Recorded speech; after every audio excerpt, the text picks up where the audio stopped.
A paz do Senhor Jesus, povo de Deus.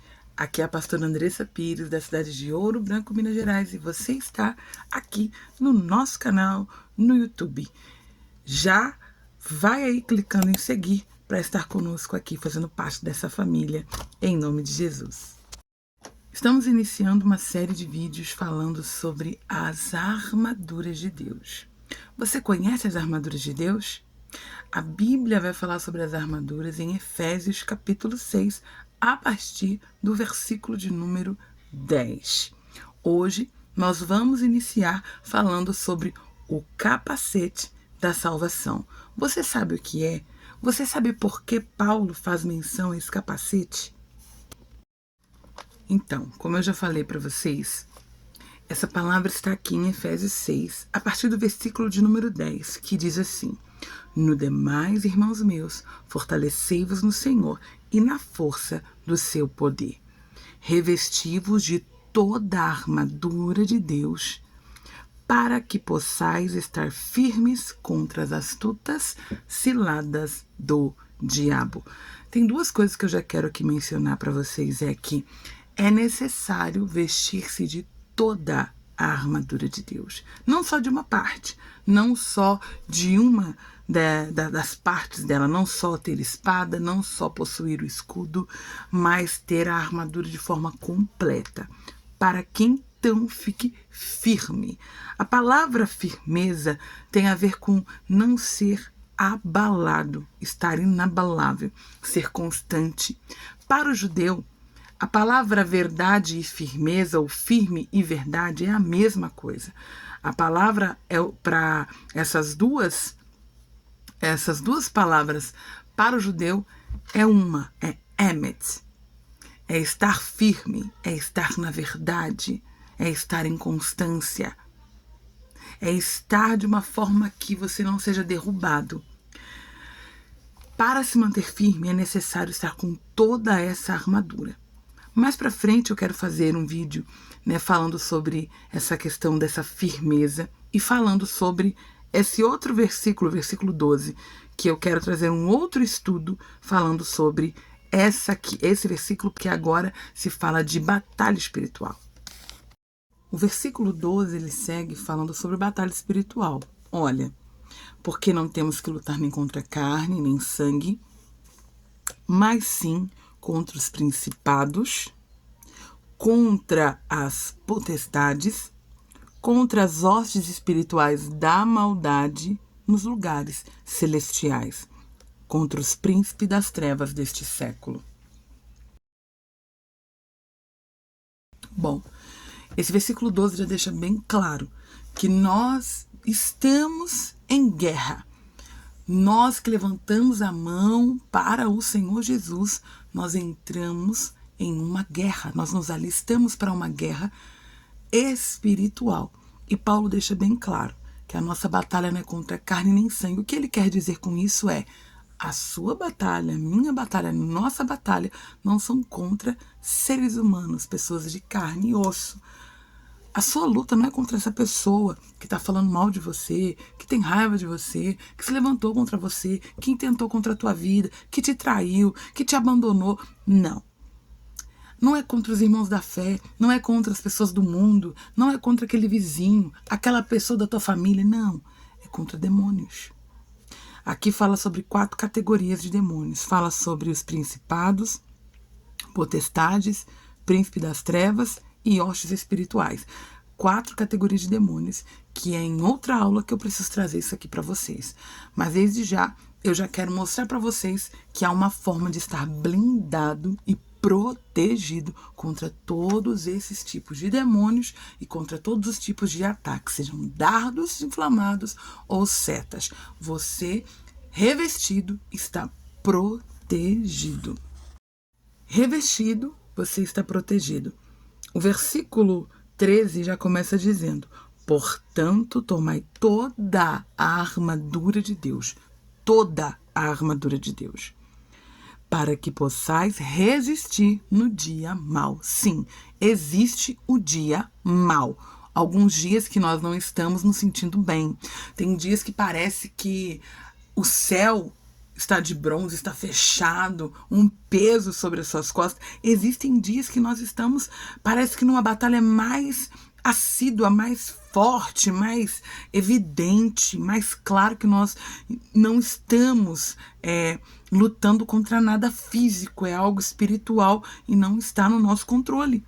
Todos nós vamos passar pelos dias maus, mas se nós estivermos revestidos, nós superamos os dias maus. Veja bem, estai, pois, firmes, tendo cingido os vossos lombos com a verdade, vestido a couraça da justiça, calçado os pés na preparação do evangelho da paz, tomando sobretudo o escudo da fé, com o qual você pode apagar os dardos inflamados do maligno, e tomando também o capacete da salvação e a espada do Espírito, que é a palavra de Deus. Bom, eu vou começar falando sobre as armaduras de Deus a partir do capacete, de cima até embaixo nos pés.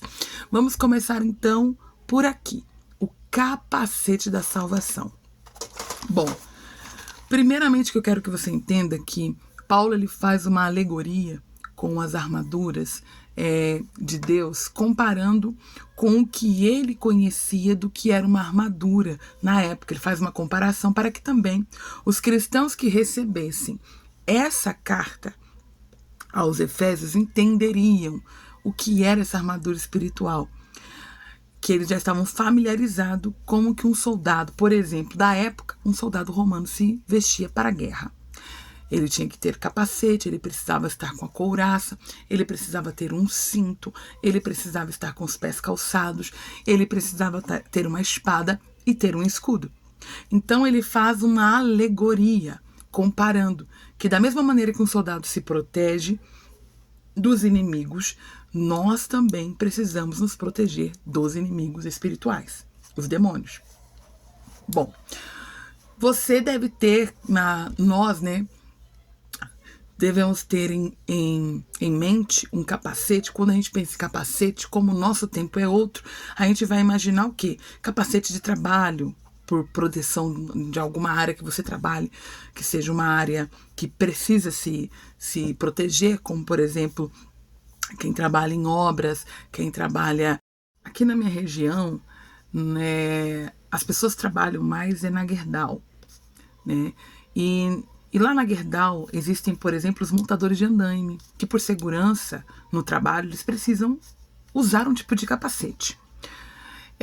Outro tipo de capacete que a gente pode ter em mente são os capacetes dos motoqueiros, que eu poderia dizer que é mais parecido com o capacete do soldado na época, o soldado romano, que protegia não só essa parte da cabeça, mas ela também protegia a face. Protegia essa região dos olhos, protegia as laterais e protegia também essa parte da boca. Ficava mais ou menos só os olhos mesmo para fora para conseguir enxergar. Bom, quando a gente pensa no capacete do motoqueiro, por exemplo, também é mais ou menos assim, só fica com um visor e protege a cabeça como um todo. Por quê? A cabeça é uma parte do corpo que, se por algum acaso tiver alguma lesão, como, por exemplo, uma pancada que gere um traumatismo craniano, pode ter grandes consequências, e essas consequências mudar o rumo da história dessa pessoa para sempre. Ter outras consequências como uma paralisia, um problema, a pessoa ter que ficar em CTI, em UTI, ter que passar por cirurgias. A cabeça é uma região muito frágil, por mais que ela seja também muito forte, protegida com o crânio e tudo mais, mas é uma região frágil. Se um soldado fosse ferido na cabeça, certamente morreria, porque naquele tempo era espada, era lanças, então um ferimento era morte, as lutas eram corporais, então era necessário o soldado estar muito bem protegido e muito bem armado. Então, simbologicamente, o que esse capacete representa? Bom, fisicamente, esse capacete ele era feito de bronze, era um capacete que protegia a cabeça, a face, os olhos, o nariz, o ouvido. E agora, no mundo espiritual, esse capacete representa o quê? Proteção da cabeça, da mente. Proteção da mente, dos pensamentos do cristão. Capacete da salvação. Ter em mente a salvação como seu principal objetivo e tendo a certeza que você está rumo a essa salvação, que você recebeu o direito de salvação e que você em Cristo está salvo em Cristo, ter isso em mente e trazer em mente um pensamento de quem é salvo. Oh, aleluia. Você tem que pensar como quem é salvo, porque uma pessoa que tem consciência que ela é salva, a mente dela funciona de outra maneira. Gente, eu tive que parar e agora estou aqui retornando no nosso estudo. Bom, a armadura espiritual, ela é para se defender e atacar. Defender de ataques e atacar o inimigo, porque sim, nós estamos em guerra e somos nós que atacamos. Mas o principal alvo de Satanás nos seus ataques começa na mente, lançando pensamentos, palavras. E como Paulo já havia falado desde o princípio, nossa luta não é contra a carne nem sangue, porque a principal ferramenta de Satanás para nos atacar é usar pessoas. Usar pessoas para falar alguma coisa, para fazer alguma coisa. E aí começa o ataque na mente. Mas não é só pessoas. Bom, o capacete, ele protege os olhos, protege os ouvidos, protege os lábios, a boca e protege a mente. Por quê? A porta de entrada para coisas na nossa mente, para produzir pensamentos, são o que ouvimos, o que vemos, consequentemente, o que também falamos. Porque quando nós vemos, ouvimos, nós nos enchemos de alguma coisa, isso gera pensamentos que geram emoções e produzem palavras. Por isso que Jesus fala na sua palavra que a boca fala o que está cheio, o coração. Mas para entrar e chegar até o coração, que simbologicamente é as nossas emoções, veio por intermédio de alguma coisa, por algum lugar entrou. Por isso que nós temos que tomar cuidado com aquilo que colocamos diante dos olhos, com aquilo que ouvimos, seja filmes, séries, vídeos, redes sociais e conversas. O que pessoas falam, porque o que nós ouvimos geram pensamentos, o que nós vemos geram pensamentos.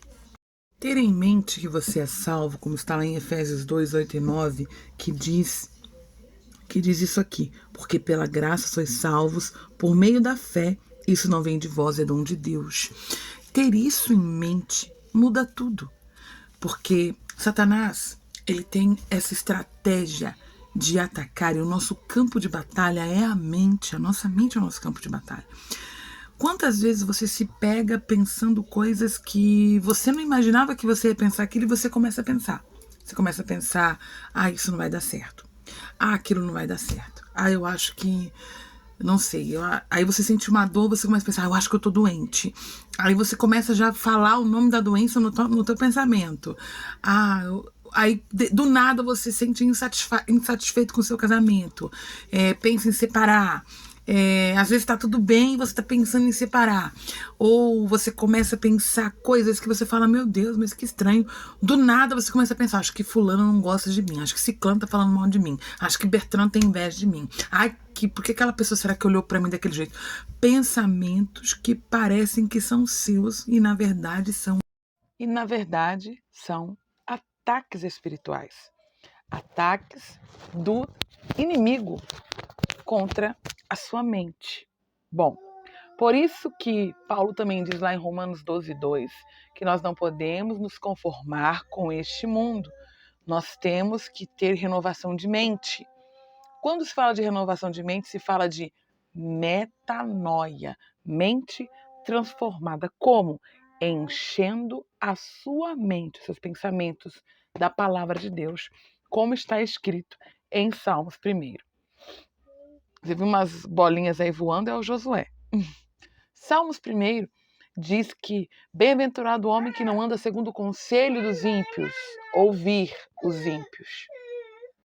Por isso, nesse mesmo Salmos, nos ordena que o nosso prazer deve estar na lei do Senhor e nesta lei, meditar de dia e de noite. Meditar significa pensar, repensar e pensar de novo sobre aquela palavra.